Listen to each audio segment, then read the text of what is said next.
seja mais um inscrito no canal. E não se esqueça de deixar o seu curtir e like no vídeo.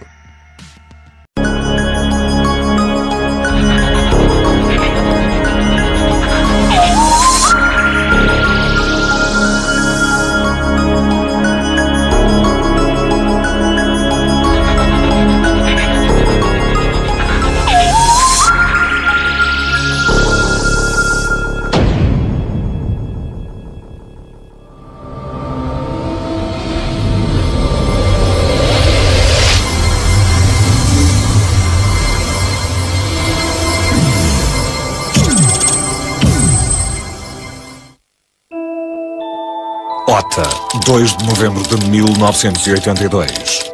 Hora aproximada, 11 horas da manhã. Durante um voo de treino, o tenente Júlio Guerra, piloto da Força Aérea Portuguesa, entra subitamente em contacto com a torre de controlo da base aérea da OTA. Assustado, relata estar na presença de um misterioso e inexplicável objeto.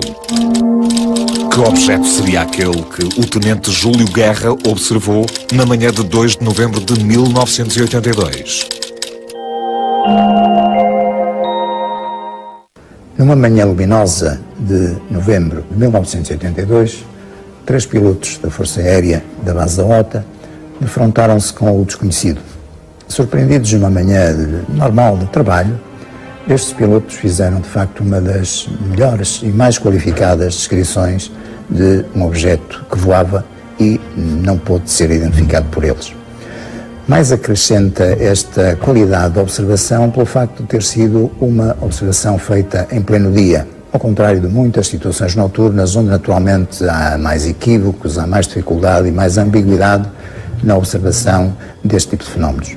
Vamos ver então o que se passou nessa manhã.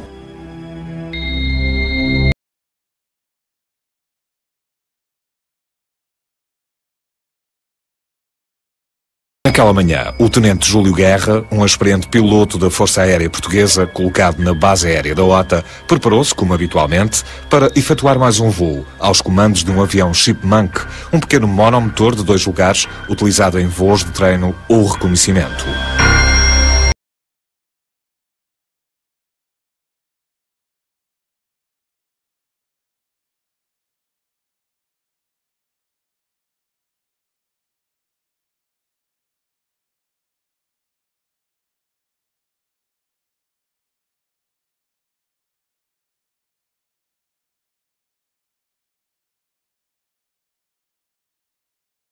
Já perfeitamente habituado àquele tipo de voo, o experiente piloto da Força Aérea pilotava o Chipmunk tranquilamente pelos céus e tudo corria dentro da total normalidade.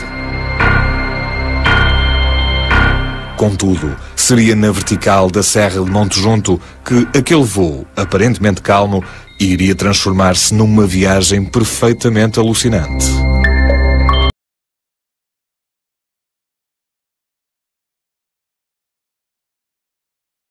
Voar aquela zona, o piloto avistou um objeto bastante brilhante, a que inicialmente associou a uma outra aeronave e que estaria a voar muito próximo do solo.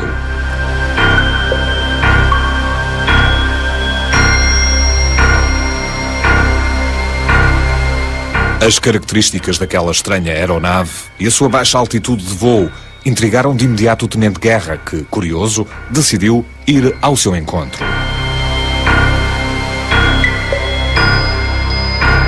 Mas pouco tempo depois, algo completamente inesperado aconteceu. Como que pressentindo a perseguição do piloto, aquela suposta aeronave elevou-se bruscamente no ar, a grande velocidade, e colocou-se em poucos segundos à altitude do Chipmunk do tenente Guerra. Perplexo, o piloto apercebeu-se então que não estava perante uma aeronave. Inexplicável. A uma curta distância do seu avião, pairava um misterioso objeto voador com cerca de 2 metros de diâmetro, semelhante a uma bolha de mercúrio, sem asas, cauda ou qualquer sistema de propulsão visível. Era constituído por 2 hemisférios, divididos no sentido equatorial por uma espécie de saliência, sendo que o seu hemisfério inferior tinha uma cor avermelhada, metálica e brilhante.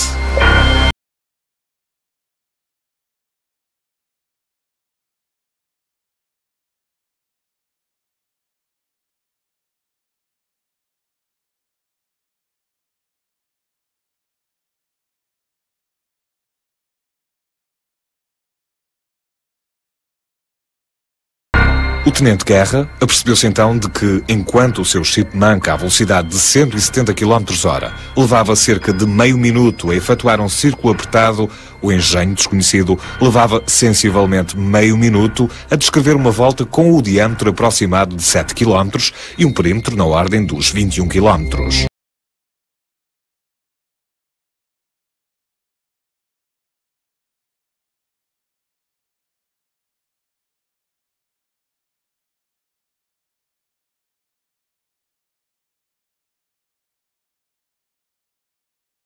O Tenente Guerra, através do rádio do seu avião, relatou para a torre da base aérea da OTA e para outros camaradas que se encontravam em voo que estava em contacto visual com um estranho objeto voador cuja origem não conseguia perceber.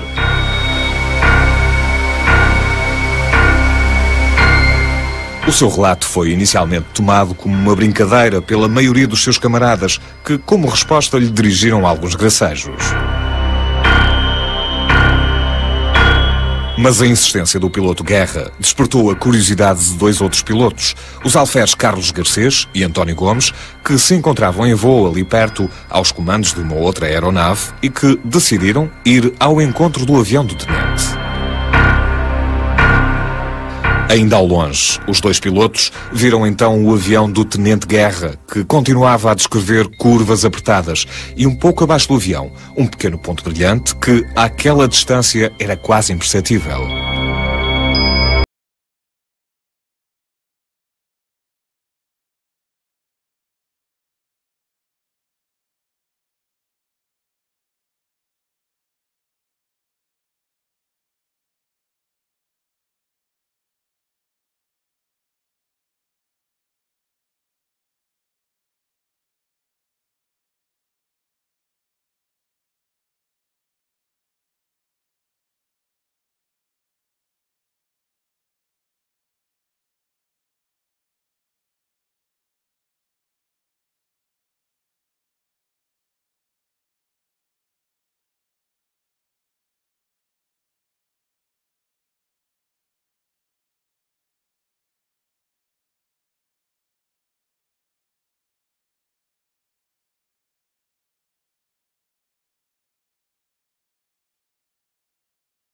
Contudo, e fazendo mais um movimento inesperado, o objeto voador mudou de direção e passou rapidamente por entre os dois aviões. E nesse momento, os pilotos puderam confirmar a sua estranha natureza e as suas reais dimensões. O objeto voador abandonou então as suas evoluções externas, posicionou-se entre os dois aviões e, deslocando-se no mesmo sentido, passou a efetuar evoluções internas aos círculos por eles descritos.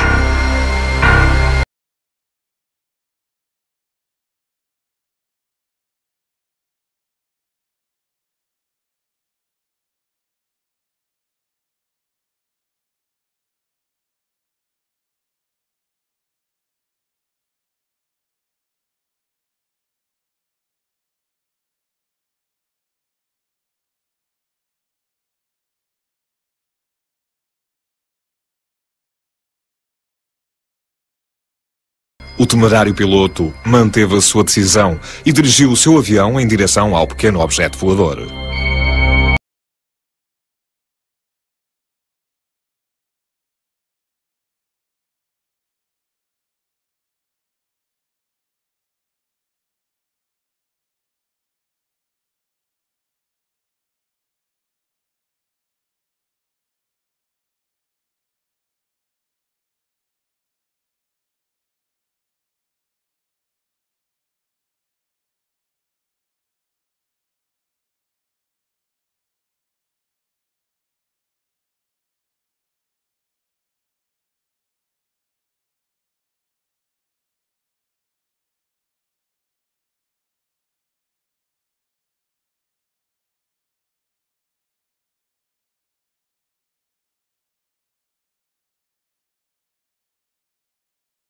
Tendo terminado aquela incrível aventura, os dois aviões regressaram à base da OTA, onde aterraram sem qualquer problema por volta das 11h45.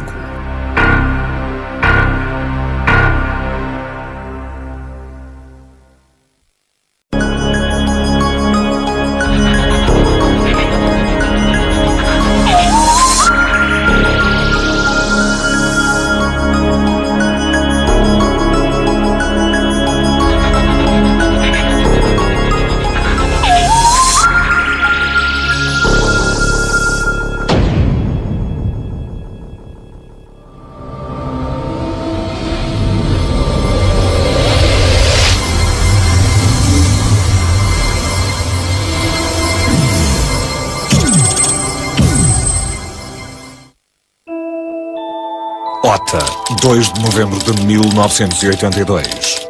Hora aproximada, 11 horas da manhã. Durante um voo de treino, o tenente Júlio Guerra, piloto da Força Aérea Portuguesa, entra subitamente em contacto com a torre de controlo da base aérea da OTA. Assustado, relata estar na presença de um misterioso e inexplicável objeto. Que objeto seria aquele que o tenente Júlio Guerra observou na manhã de 2 de novembro de 1982? Numa manhã luminosa de novembro de 1982, 3 pilotos da Força Aérea da base da OTA defrontaram-se com o desconhecido. Surpreendidos numa manhã normal de trabalho, estes pilotos fizeram de facto uma das melhores e mais qualificadas descrições de um objeto que voava e não pôde ser identificado por eles. Mais acrescenta esta qualidade de observação pelo facto de ter sido uma observação feita em pleno dia, ao contrário de muitas situações noturnas onde naturalmente há mais equívocos, há mais dificuldade e mais ambiguidade na observação deste tipo de fenómenos. Vamos ver então o que se passou nessa manhã.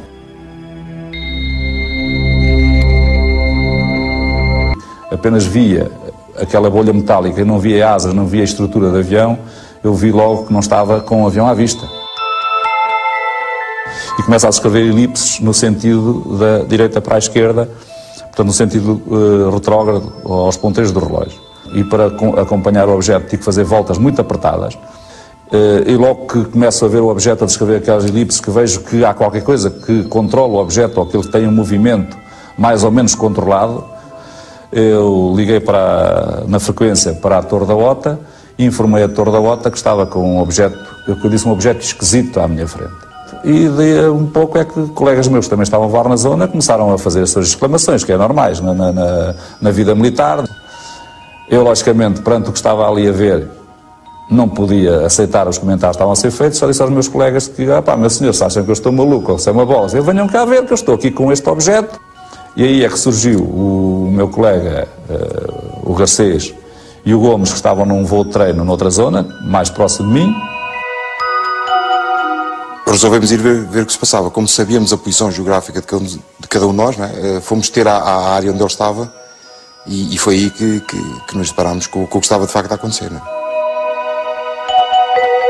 é? Nós entramos na volta, juntámos-nos à volta do avião, à volta que ele estava a fazer.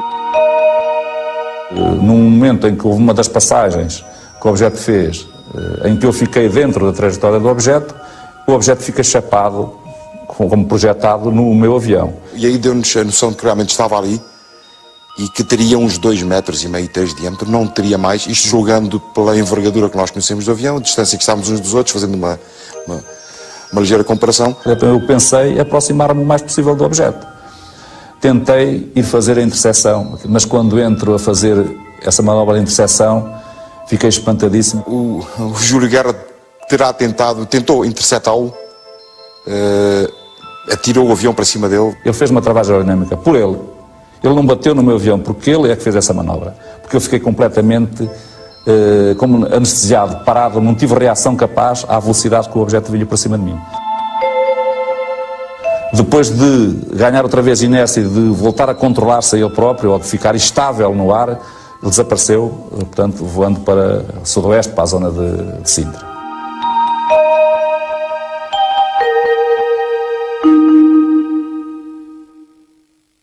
Devido à estranheza do insólito objeto e a todas as extraordinárias nuances do avistamento, o caso da OTA depressa ficou conhecido como sendo um dos mais marcantes a nível de fenómenos OVNI em Portugal.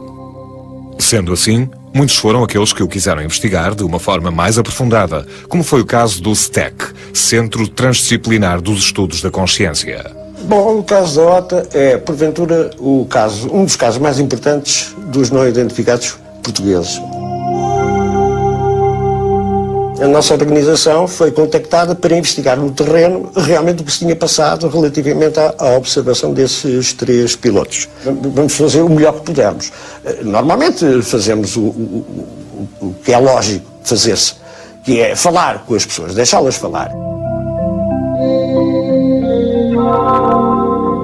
Fomos à OTA para entrevistar os pilotos. Depois preenchem os tais inquéritos. Eles já tinham preenchido o inquérito preliminar, que era um inquérito mais simples, depois preencheram um inquérito mais específico. As aeronaves envolvidas, os chipmunks, foram revistos, mal aterraram. Eles aterraram muito pouco tempo depois desta situação. Eles foram imediatamente revistos, não houve nenhuma anomalia, não se detectou nada. O certo é que tanto a forma do objeto como a sua performance durante o avistamento são bastante peculiares e, nos parâmetros da ciência atual, impossíveis de catalogar. Nós temos aqui um conjunto de fenómenos que não cabem na paramétrica, no quadro explicativo dos conhecimentos atuais, nomeadamente da física. As viragens súbitas, brutas, que realmente são reportadas, implicam acelerações que, realmente, a serem produzidas com materiais que nós conhecemos à superfície da Terra, não seriam suportadas por esses materiais. De facto, naquele dia nós vimos algo que, à luz dos nossos conhecimentos, que a gente sabe de física, de aerodinâmica, aquilo por simplesmente não pode voar. Não existe.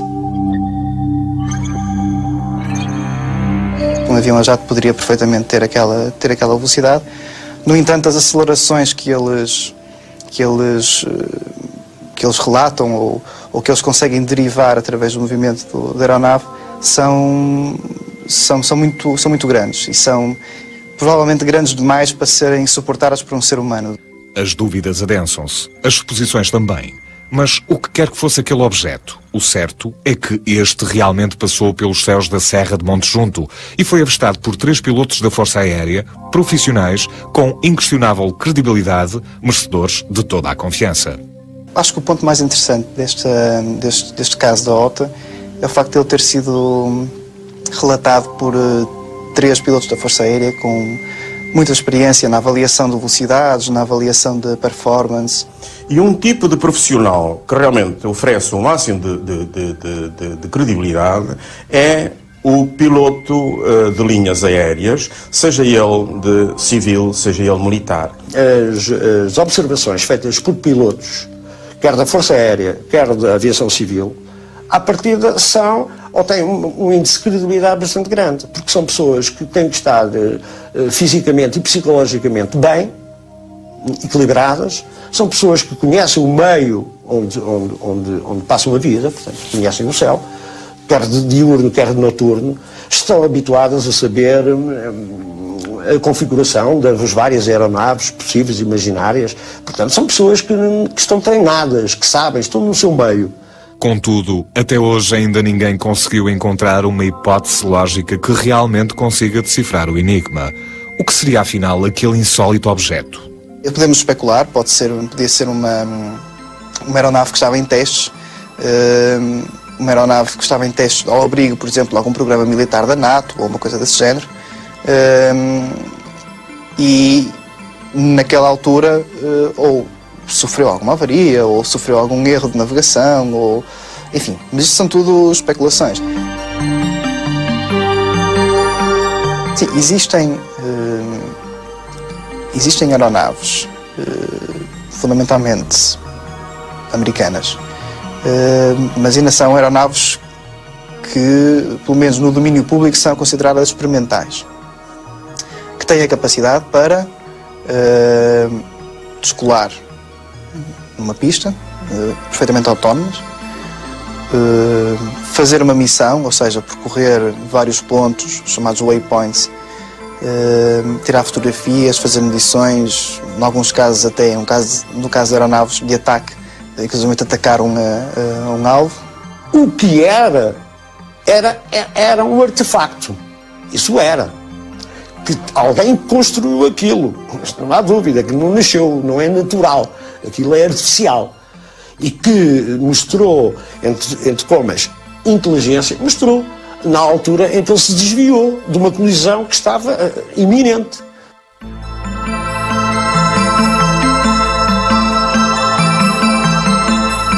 Agora, o que era, não sei o que era. Não são fenómenos terrestres, não são. Porque senão já estavam mais que identificados e sabia-se qual é a origem e sabia-se se calhar, de certeza absoluta, já deveria haver guerras entre um país e outro, entre uma nação daquela, por causa dos avanços tecnológicos.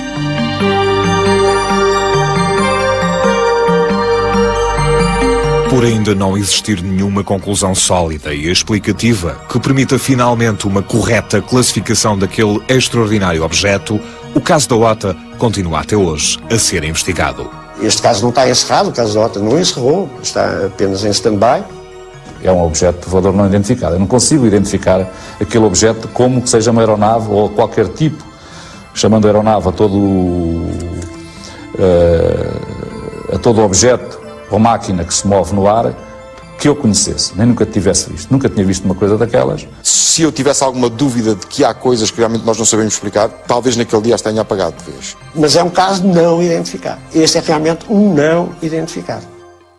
Da análise deste caso ficam sobretudo duas incógnitas. A primeira tem a ver com as motivações e naturalmente com a natureza daquele objeto voador naquele dia, naquele local. Depois interrogarmos sobre se seria viável a existência de uma tecnologia à época que pudesse exatamente reproduzir as performances e as capacidades descritas pelos pilotos. De qualquer modo fica em registro a extraordinária capacidade perceptiva dos pilotos militares, fazendo com que este caso, de facto, fique integrado no lote dos casos mais significativos e mais interessantes do repertório internacional.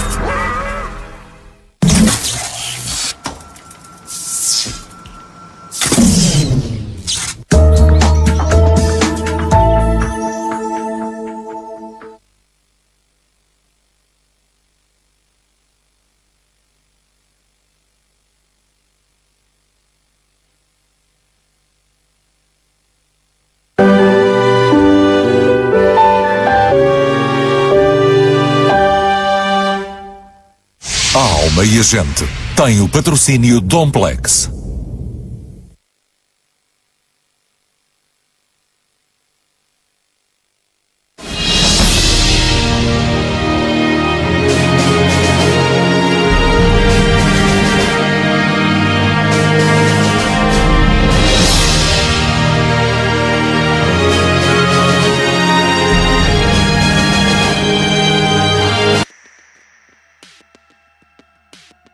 Muito obrigado pela inscrição no canal e pelo seu curte e like.